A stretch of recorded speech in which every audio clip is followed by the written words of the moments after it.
Hi quilters, it's Margarita McManus. My friend Rosemary asked me to make a video for her about how I put the corners in on my bindings. I had already made another video a while back for a different friend about how I use a pin to sew the corner down when I'm doing my binding. So Rosemary wanted me to start over from the beginning. She knows how to put a binding on and she knows my method. There are so many methods for putting on a binding. None of them is perfect or right or wrong. You do what makes you happy with your quilts. For me, I like to sew my binding to the back of the quilt and machine sew it to the front. This is not a traditional binding and it will not win you any awards in any shows. But it's very durable and it's very fast, which is really why I like it. So I sew my bindings. I use a 2.5 inch strip of fabric. I cut it on the length of grain so that it does not stretch when I'm sewing it on, because I'm terrible about stretching fabrics. And I sew it to the back of the quilt first and then fold it over to the front, and I usually use a decorative stitch when I sew it down on the front. So my bindings all look like this. And there's a little bit of a trick that I follow when I'm doing the corner, and that's what Rosemary wants to know. She wanted to see me do it. So here you go, Rosemary. Here is how I put my corners in when I'm folding the binding over to the top, getting ready to stitch it down. So here's the corner of my little quilt sample, and I've already sewn the binding onto the back. Just a little bit of it. This isn't the real binding, that's just so that I can show how I do this. So sew all the way down to the corner and then flip the tail end up and fold it back over so you end up with a fold here, and then sew this edge down. My seam is far more than 1/4 of an inch. It's almost 3/8 of an inch. Very fat seam. What I do now to bring my binding over to the front is I pick one side where it's straight. I don't deal with the corner first, I deal with the corner last. So pick this side, and I'm not pulling too tight or anything like that, just fold it over. And when I do, I want to pin it, okay? So I'll make this comfortable for me.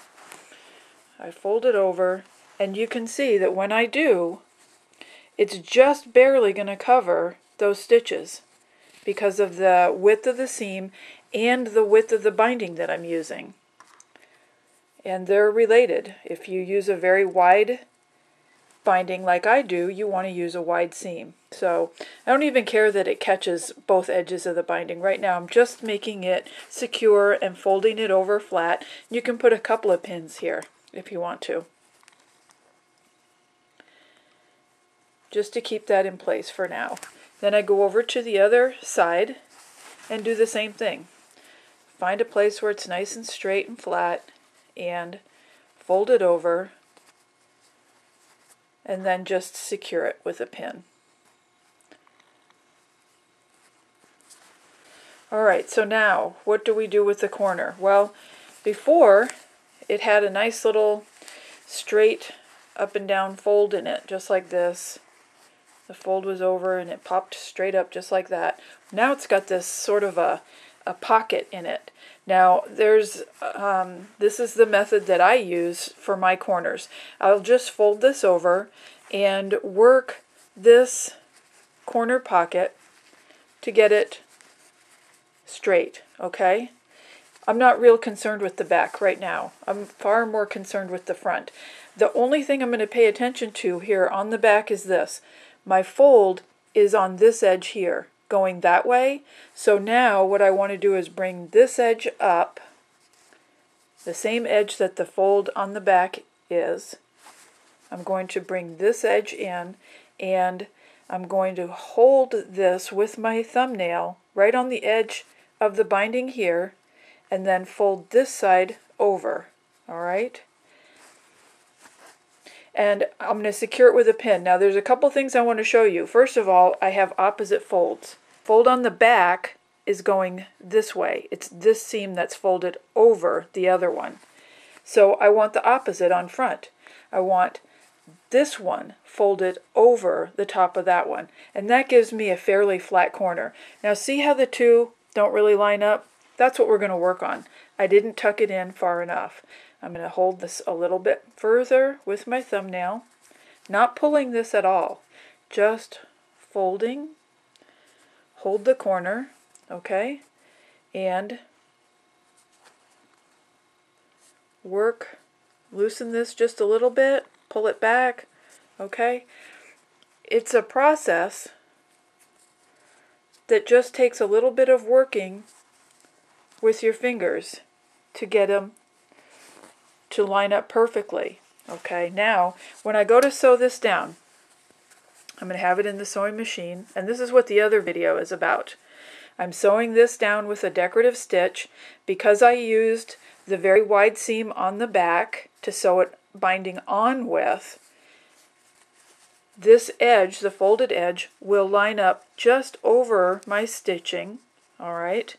And if I use a decorative stitch, it will hit the seam on the back, or pretty close to it. We are not perfectionists. I am not a perfectionist, neither is my daughter Sarah. We like the get her done method. Now the other video takes over right here, where it talks about stitching all the way to about an inch or two away from the corner, and then using the hat pin, corsage pin, very big pin compared to the little guys that I'm used to using for my sewing. And I use it just like a stiletto. And I use it to keep my fingers out of the way of the needle and to hold the binding secure, especially, see this little pucker right here? That wants to happen all the time.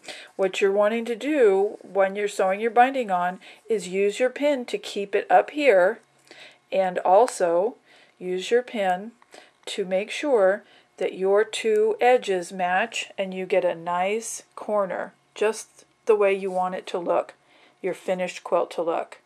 Okay? That's how I do my corners on my bindings.